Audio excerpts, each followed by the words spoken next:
E já estamos de volta com Manhã Diversa, agora são 10 horas e 14 minutos.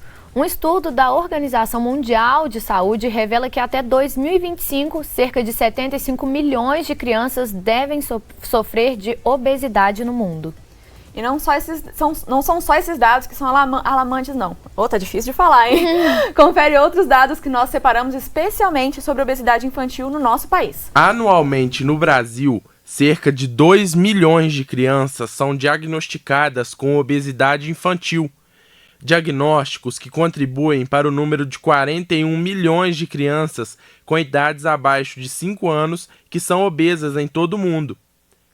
Ainda, segundo dados da Organização Mundial da Saúde, 1 a cada 3 crianças entre 5 e 9 anos estão acima do peso. O Estudo Nacional de Alimentação e Nutrição Infantil, o ENAI da UFRJ, revelou que o excesso de peso entre as crianças subiu de 6,6% em 2006 para 10% em 2019. Nos adolescentes, os números também são preocupantes. 18% têm sobrepeso, 9,53% são obesos e 3,98% sofrem de obesidade grave.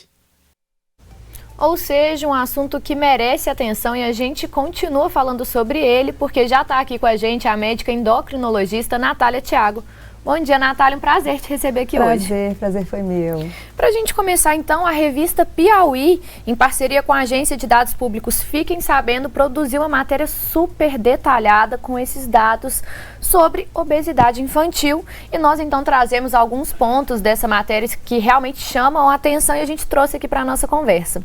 Para a gente começar, a taxa de crianças com obesidade subiu 70% de 2008 a 2021.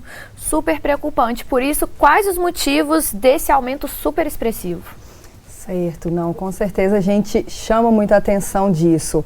Várias modificações, né? A gente vê muita evolução da tecnologia nesse cenário, né? Então aumentou muito aquele lazer sedentário que as crianças e os adolescentes hoje têm muito mais. Televisão, videogame, computador. Então aquelas horas que as crianças estariam brincando, se exercitando, elas estão mais se divertindo paradas, né? Então a gente até orienta, né? Tentar restringir esse tempo parado de lazer de computador a 2 horas por dia, né? Computador, TV, enfim. E também evolução da própria alimentação, né? Então os produtos mais industrializados, mais acrescentados de açúcar, né? Também foram modificações mais recentes. Pois é, porque de uma lista de 20 itens hiperinflacionados, 19 deles são comida in natura, né? Como que esse aumento e a diferença de preços entre os alimentos naturais e os industrializados também afetam aí, né, nesse consumo alimentar das crianças? Totalmente, né? Então acaba que com essa questão da inflação, os pais estão preferindo os alimentos mais baratos e o preço dos alimentos in natura, né? A gente vê ali do hortifruti, né? Aumentou bastante. Então acaba que essas escolhas estão modificando e prejudicando também. Às vezes você vai comprar uma fruta, a fruta está mais cara do que um salgadinho. Então, a fruta eu vou lavar, descascar, o salgadinho tá ali, abre, pega. E aí é claro que isso vai ter consequências para a saúde. Por isso, quais são as consequências, tanto a curto quanto a longo prazo, desse consumo excessivo desses alimentos industrializados, ultraprocessados? Sim, então a curto prazo, né, a gente sempre lembra a questão mesmo de a criança estar desenvolvendo um paladar, né? Então ela está ali experimentando, né? Um iogurte vai ter o mesmo gosto na minha casa, na sua casa, hoje, amanhã, ano que vem, né? Então um alimento processado ali, aqueles biscoitos, vai ter o mesmo gosto. A fruta não, hoje ela vai estar mais docinha, amanhã mais amarga, e aí a criança vai aprendendo até desenvolver essas papilas gustativas de uma forma mais ampla, né? Isso, né, modifica muito a curto prazo, né? Favorece muito esse paladar mais doce, né? E a longo prazo, as consequências mesmo, né, desse excesso de sal, açúcar e gordura dos ultraprocessados, né? Então, a obesidade, diabetes, hipertensão, as doenças inflamatórias, né? E vale a gente falar que esse problema não se restringe à infância, né? Porque crianças obesas têm mais chance de se tornarem adultos obesos. E aí podem adquirir ao longo da vida uma série de doenças, algumas que você já mencionou, relacionadas a esse excesso de peso. Então, quais são as mais comuns de se ver, tanto na infância quanto aí progredindo na fase adulta? Sim. Então, a gente tem ali, né, essas que eu mencionei, que são mais metabólicas, o diabetes, a obesidade, a própria hipertensão, doenças cardiovasculares, a asma, a gordura no fígado, o próprio refluxo, a apneia do sono, alterações ortopédicas, alterações até psiquiátricas relacionadas à depressão, ansiedade, né, transtornos de imagem. Então, são todas consequências, né, que vão podendo aparecer. Você falou aí algumas consequências que elas aparecem também na adolescência, né? Transtornos de imagem. Então, na adolescência, o corpo sofre diversas modificações, mudanças físicas, hormonais acontecendo. De que forma a obesidade pode afetar esse desenvolvimento, então, já na fase da adolescência? Isso, então, além dessas questões psiquiátricas que eu comentei, né? Essa questão lá da imagem, na menina, né, a gente pode ter ali uma puberdade precoce, o sobrepeso, a obesidade, ela é associada, né, então seria o que? A menina começar a menstruar mais cedo, né, espinhas, alteração de ciclo menstrual, quando já entrou ali na puberdade, né, excesso de pelos, né, que caracteriza mais ali o ovário policístico. Nos meninos, a ginecomastia, que é aquele aumento ali das mamas, que também acaba sendo desconfortável para os meninos, né, então são alterações que relacionadas lá à endocrinologia que também acontecem. Você já falou um pouquinho da questão da imagem, né? E é importante a gente esclarecer que quando a gente fala de obesidade, a gente está falando de saúde para muito além da estética. Mas é preciso ter tato para tratar desse assunto com as crianças e adolescentes, né? Para evitar desencadear, assim, problema de autoestima, de autoimagem. Então, qual que é a melhor forma de falar sobre isso? O que falar, o que evitar falar, justamente para abordar da forma correta? Sim, isso é muito importante e hoje em dia a gente dá cada vez mais importância a isso, né? Evitar, né, eu sei que é muito difícil, né, para pai e mãe, mas evitar esse confronto, né, essa questão ali de julgamentos diretamente, né, as comparações, né, então às vezes um irmão que come um pouco melhor, né, evitar também aquela diferenciação, né, se o outro que come um pouco melhor, ou melhor, se o outro que está mais magro tem direito de comer doce, não, ninguém, né, tá todo mundo na mesma dieta saudável, né, na mesma alimentação saudável, que isso acaba dentro de casa mesmo gerando essa diferenciação, né, então a alimentação saudável é para todo mundo, né, e evitar essa comparação, esse objetivo como se fosse uma aceitação social, né, então ter que emagrecer para ter uma aceitação social, uma dificuldade também que às vezes vem de gerações, né, a gente fala, a dificuldade ela tem que ser ela pode ser passada, né, de gerações. Então, se os pais, né, às vezes têm o hábito da autodepreciação por conta do próprio sobrepeso, né, de usar palavras negativas para se denominarem quando estão acima do peso, a criança pode estar assimilando isso, pode estar aprendendo que esse estar acima do peso vai gerar uma não aceitação social, vai gerar ali, né, um não estar bem visto, e isso não é muito bom. E pode desencadear problemas também de problemas, né, esqueci a palavra, ansiedade, depressão. Alimentares, os distúrbios alimentares, isso, anorexia, com certeza. E aí essa questão da comparação, ainda mais quando você coloca, né, entende que pessoas têm metabolismos diferentes, então às vezes dois irmãos que estão ali consumindo a mesma alimentação, um pode engordar e o outro não. E aí às vezes os próprios pais colocam esse peso em cima da criança, do adolescente, com comentários às vezes, né, que criam esse tipo de... Às vezes o bullying vem de casa. Exatamente. Você ia comentar alguma coisa? Você já puxou a minha fala, então. Desculpa, Roberta. Não tem problema, não. A gente está aqui para trocar ideia mesmo. E assim, esses dados mostram que realmente a gente precisa falar sobre isso. Porque como a Mari pontuou, essas crianças que hoje são obesas têm uma grande chance de se tornarem adultos obesos. E com isso, essas doenças que a gente mencionou aqui, e são dados realmente alarmantes. Eu achei muito interessante na sua fala, quando você trouxe realmente a mudança do lazer. Porque a alimentação é algo que já vem primeiro na nossa cabeça, né? Sim. Realmente, hoje, a gente tem muito mais acesso a produtos industrializados. Mas o lazer também mudou. Eu, na minha infância, eu ficava o dia inteiro em casa, correndo o dia inteiro. Sim. E assim, né, o gasto de energia ali, eu podia, acho que, comer o que eu quisesse, que não ia suprir, sabe? Mas aí hoje não, as pessoas ficam aí o dia inteiro passando em frente ao celular. Então a gente tem que pontuar essas coisas também. E, é claro, as características genéticas que contam muito. Vamos pro intervalo, então? Vamos pro intervalo. Daqui a pouquinho a gente continua o nosso bate-papo sobre esse assunto que é super importante. É claro, se você tem alguma dúvida ou comentário, já sabe, manda pro nosso WhatsApp ou pro nosso Instagram. Tá aparecendo o número aí na tela para você. Depois do intervalo, a gente continua conversando sobre esse assunto. A gente volta em instantes.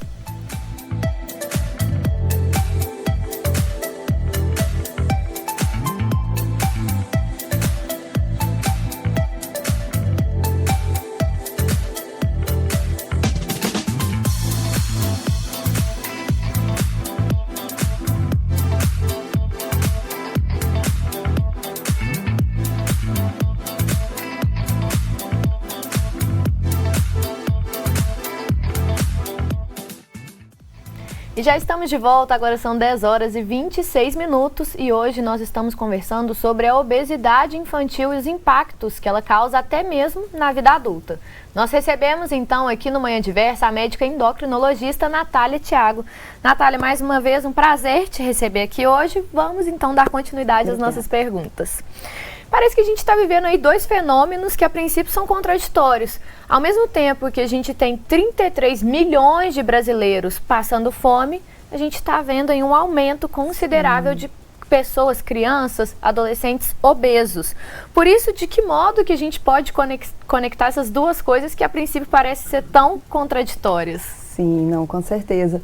A questão do estar obeso, do estar acima do peso, não significa necessariamente a pessoa estar bem nutrida, né, gente? Então, essas facilidades, né, de acesso aos alimentos que são ultraprocessados, que são mais baratos, gera esse aumento, né, calórico e gera mais essa tendência para a obesidade, mas não necessariamente seriam pessoas que estariam muito bem nutridas. E, né, de fato, o acesso a alimentos baratos que estão práticos, baratos e de longa validade, né, que acabam favorecendo isso. E tem aquela coisa também, né, às vezes a maçã e o biscoito têm até o mesmo preço, mas uma maçã não vai te saciar da mesma quantidade que um biscoito vai. Você vai precisar comer muito mais maçãs do que comer biscoito para matar a fome, né? Isso é um dos fatores aí, né, que contribuem para esse problema da obesidade infantil. A gente chamou uma nutricionista para falar um pouco pra gente sobre os ultraprocessados, né, que são os nuggets, salsicha, leite, biscoito recheado, né, só alguns exemplos desses alimentos que costumam estar presentes no dia a dia das crianças e possuem componentes industriais fortes e quase nada de alimentos reais, né? A grande maioria é cheia de gorduras, aromatizantes e estabilizantes. E aí a gente conversou com uma nutricionista sobre isso. Dá uma olhada. Olá, meu nome é Camila Pavan e eu sou nutricionista materna e infantil. Hoje eu vou falar para vocês um pouquinho sobre os tipos de alimentos.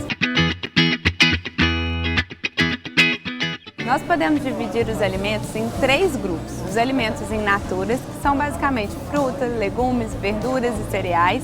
E ainda 2 grupos, os alimentos processados e os ultraprocessados.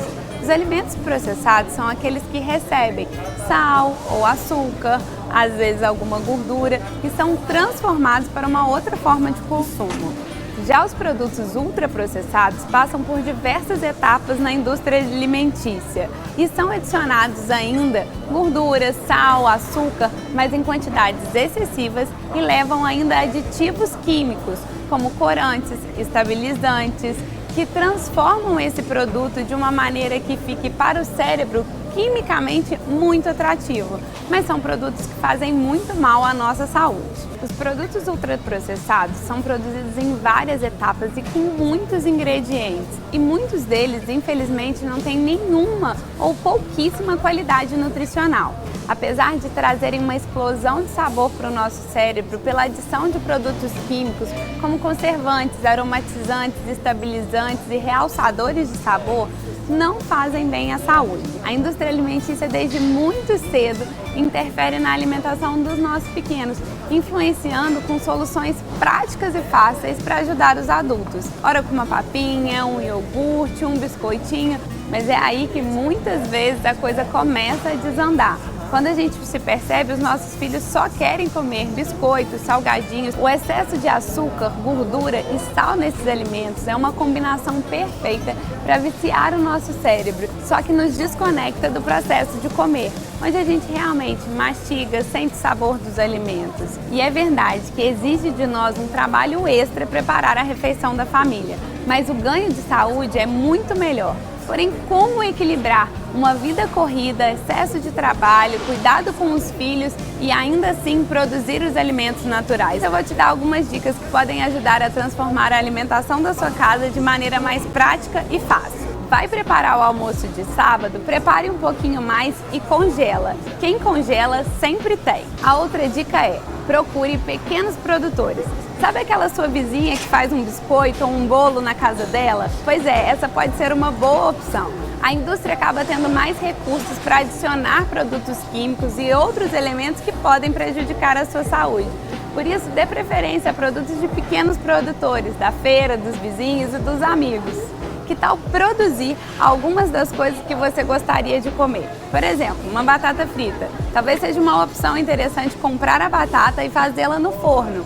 Ou ainda, ao invés de comprar aquele iogurte de morango, que tal levar o iogurte e fazer uma geleia de morango com seus filhos? Procure empresas amigas da sua saúde, que se importam de verdade com isso. E olha, atenção, algumas empresas que se dizem fitness também adicionam bastante produto químico. Por isso vale a pena aprender a ler o rótulo. Saber ler os rótulos é muito importante, mas é um desafio aqui no Brasil.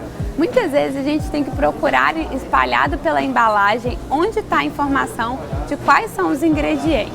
Os ingredientes são colocados na ordem de grandeza. O que tem mais vem primeiro e o que tem menos fica lá por último. É muito importante a gente observar os 3 primeiros ingredientes. Quando o açúcar está entre eles, cuidado, que muito provavelmente esse é um alimento ultraprocessado. Se você também quiser saber sobre a qualidade desse produto, perceba se na lista de ingredientes você consegue ler todos os ingredientes ali contidos. Muitas vezes a gente começa com 1, 2, 3 ingredientes. Quanto mais ingredientes, mais ultraprocessado é esse alimento. Além disso, se você começar a encontrar palavras que você não conhece e mal consegue ler, atenção, esse com certeza é um produto ultraprocessado. Esse é um alimento processado, com apenas 2 ingredientes, arroz e sal. Esse já é um produto com uma lista de ingredientes um pouco maior. Sim, nós merecemos produtos fáceis, saudáveis e gostosos. Porém, é preciso que hajam ações públicas para proteger a população desses produtos que não fazem bem, taxando alguns produtos com excesso de açúcar e proibindo o uso de aditivos químicos já conhecidos por fazerem mal à saúde da população. Alguns deles estão diretamente associados ao desenvolvimento de doenças como câncer, diabetes e entre outras. Falar desse assunto pode dar um pouquinho de preguiça, afinal parece muito complicado entender o que faz bem e o que faz mal para a nossa saúde, não é mesmo? Por isso, tente lembrar do que a sua avó comia e resgatar um pouco desses hábitos. Por mais que a alimentação esteja bagunçada por aí, sentar à mesa para comer e compartilhar esses momentos com os filhos já pode ajudar muito, mesmo que os alimentos ainda estejam sendo ultraprocessados. Eu desejo que essas dicas tenham te ajudado aí na sua casa. E para mais dicas, me siga no Instagram, @camilapavan.nut. A gente viu a importância, então, de ter esse cuidado na hora de escolher esses alimentos, né, de realmente evitar os ultraprocessados. Mas a gente sabe que, infelizmente, para algumas pessoas acaba que não é uma opção, né? Porque a segurança alimentar é uma peça-chave para a gente mudar esse cenário, né? As pessoas terem segurança alimentar, terem a certeza de que vão ter a comida na mesa, é uma peça-chave para conseguir mudar esse cenário, né? E de que forma, então, a gente pode pensar, talvez, ações públicas, né, para garantir uma alimentação de qualidade para a população e aí combater a obesidade infantil? Uma questão que a gente tenta muito dentro da endocrinologia é a questão de impostos mesmo, né? De diminuir aqueles impostos sobre dos alimentos in natura e talvez, né, aumentando somente nos ultraprocessados, é uma questão, né? A questão também de evitar a propaganda, o ambiente que a criança frequenta, que não tenha tanta propaganda desses alimentos que são industrializados, isso já facilitaria algumas coisas, né? A questão dos rótulos serem cada vez mais fáceis de entender, o que não é, né? Igual a Camila explicou muito bem ali, os rótulos, eles são muito confusos, às vezes tem açúcar em nomes diferentes, né? Dextrose, xarope, né? Maltodextrina, e às vezes a pessoa, né? O próprio diabético às vezes também não entende que isso pode ser, né? Então, são algumas coisas, né, que as praças estarem com mais equipamentos, né, de estimular o exercício físico, já tem sido feito, né? São algumas coisas. Acho que a merenda escolar, né, principalmente nas escolas públicas, também é muito importante para isso, né? Adaptado bastante. E tanto as crianças quanto os adolescentes, nessa fase, eles estão construindo, então, o hábito alimentar deles. Seja bom, seja ruim. Como tornar, então, esse hábito saudável? Como que a gente pode facilitar, então, a entrada de alimentos saudáveis, né, na rotina dessas crianças? Isso, então assim, a gente tentar estimular, né, a própria criança a ter essa autonomia até mesmo de ir montando, né? Estimular o que inicialmente, né, forçar ela a retirar, né, é muito difícil, às vezes pode não ser uma estratégia muito bacana, né, mas estimular a criança a acrescentar, né, então acrescentar aqueles alimentos reguladores, que são as frutas, os vegetais, né, acrescentar os alimentos que têm um pouco mais de proteína, né, que a gente tem que ele fazer a construção do prato e dos lanches também, né? Os energéticos, os reguladores, os construtivos. Então, ali colocar as proteínas, o iogurte, o queijo. Então, ela vai acrescentando e automaticamente vai tendo mais saciedade, reduzindo, né? Igual você, pegando o seu exemplo aí, né, Mari, da maçã que não dá tanta saciedade. Mas se eu associar aquela maçã, um iogurte, uma granola, eu já vou ter saciedade. Eu não preciso de, né, colocar ali aumento da quantidade só de um grupo, que é o energético, né? Então, a criança escolhe, você dá um pouco de autonomia para ela escolher, mas o adulto seleciona ali, né, dentro daquela moldura, o que a gente, né, gostaria que ela escolhesse, né? A gente teve uma matéria bem legal aqui no programa há um tempo atrás, falando sobre formas, né, de preparar alguns alimentos que talvez a pessoa que tem um paladar, né, que não tenha o chamado paladar infantil, né, que tem dificuldade em inserir alguns alimentos na alimentação, aí de fazer talvez purê, o arroz com brócolis, inserir esses nutrientes em outras comidas meio que, não escondido, mas, né, para talvez a pessoa ir se familiarizando com aquele sabor e talvez tornando um pouco mais palatável, né, para quem não está acostumado, né, tem vários truques assim, né. Exatamente, é entender que o experimentar é a última das etapas, né? Para a criança, aquilo ali às vezes não é um ambiente tão confortável, né? O verde às vezes não é um ambiente tão confortável, então ela primeiro tem que ir tolerando aquele alimento, ela tem que ir passando ali para tocar, cheirar, né?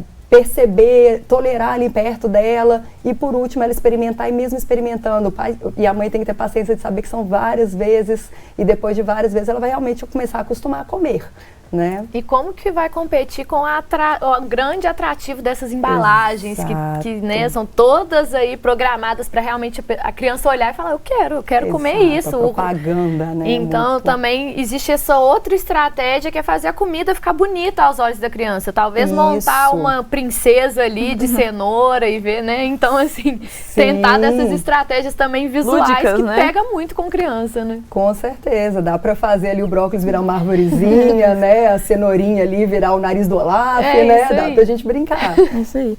E o acompanhamento profissional, ele pode ser necessário em alguns casos, né? Mas ele é acessível? Existe tratamento aí e prevenção no SUS, por exemplo, para a obesidade infantil? Isso, então, existe, né? O Ministério da Saúde até lançou recentemente, agora em 2022, um manual para cuidado na atenção primária, que é lá no posto de saúde, de cuidado da criança e adolescente com sobrepeso e obesidade, né? Como que o pessoal da atenção primária, o profissional de saúde vai conduzir, né, naquele primeiro momento e quando vai encaminhar para um setor mais especializado.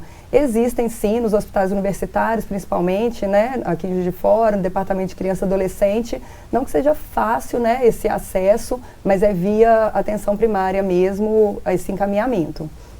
E alimentação, exercício físico, hábitos saudáveis são fundamentais em qualquer fase da vida. Não seria diferente, então, com crianças e adolescentes. Então, quais são os pilares da saúde voltada para essa geração, né? Para essa fase da vida, da infância e da adolescência? Sim, a saúde a gente fala que é o bem-estar físico, psíquico, social, né? Então, é o comer bem, é o ter um exercício físico até como lazer, né? Dormir bem também é muito importante, né? E ter um ambiente social e familiar saudável, né? Então, que essas modificações que são tão delicadas, né? Igual vocês mesmos comentaram, né? Que tem que ter tato para conversar em casa, que seja, né, o mais gentil possível para isso ser saudável, né?